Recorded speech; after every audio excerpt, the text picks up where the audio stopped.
Hi, my name is Meg Lee. I'm 49 years old and I live every day with RA. The abbreviation's RA, but the RA stands for rheumatoid arthritis. It is a crippling disease that affects your joints. It basically disintegrates your joints. It's more prevalent in women than it is men. I was diagnosed in 2001 for sure, or they thought I had RA in 2001, but I didn't get diagnosed for sure till 2003, and it has been pretty rough. I remember when my sister was a little girl riding a tricycle round and round and round our patio, and she put coffee mugs on the handles like headlights. And she was a little tiny, small framed girl and could run like the wind.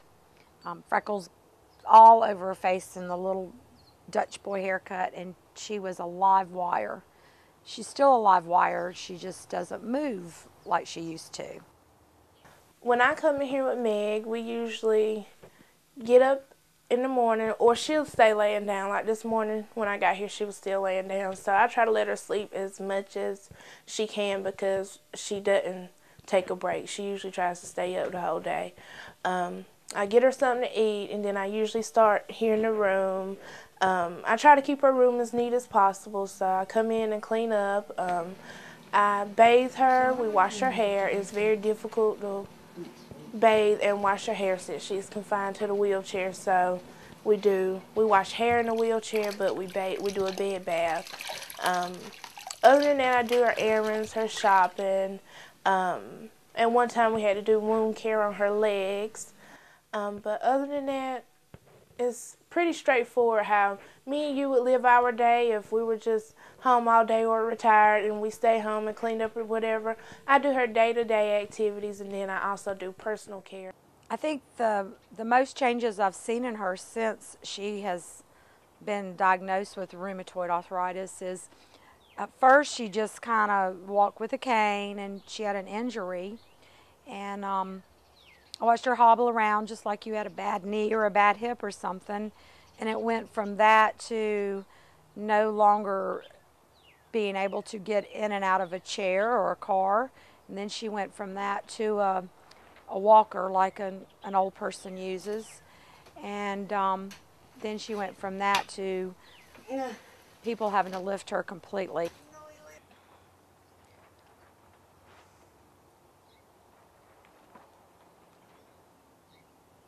It's emotional.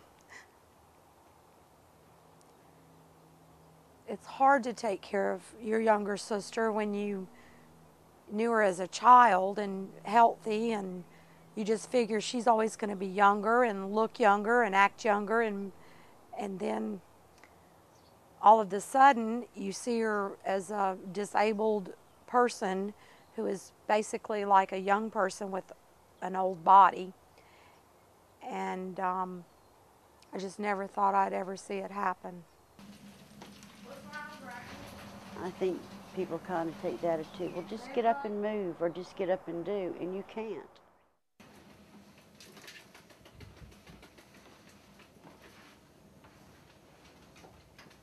And I enjoy life because I make myself enjoy life, but it's a different way. There's so many things that in my life that I still want to do that I'm not going to be able to do, and I know that.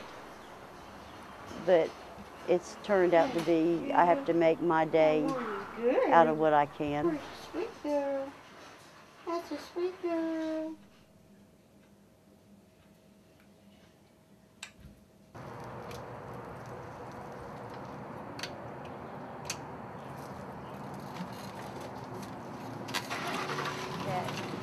I had a lot of people when my sister first moved in say, oh, you need to put her in a nursing home, and you can't take care of her, and everything was very negative, and even from my own husband, because he saw the strain on me. It's made me a stronger person, and I've done things I thought I could never do. I've lived through things I thought I would never have to face. In rheumatoid arthritis, I don't think people even have a clue what it does to a person's body. And the hardest part is watching that person live a normal life, and it just makes me a richer, caring human being.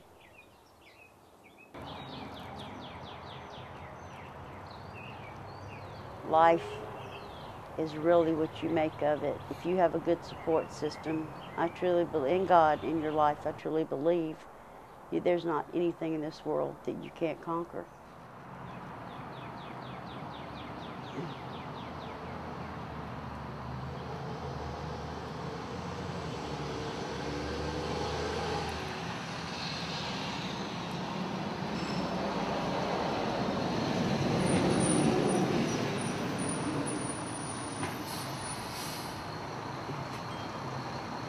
There's nothing.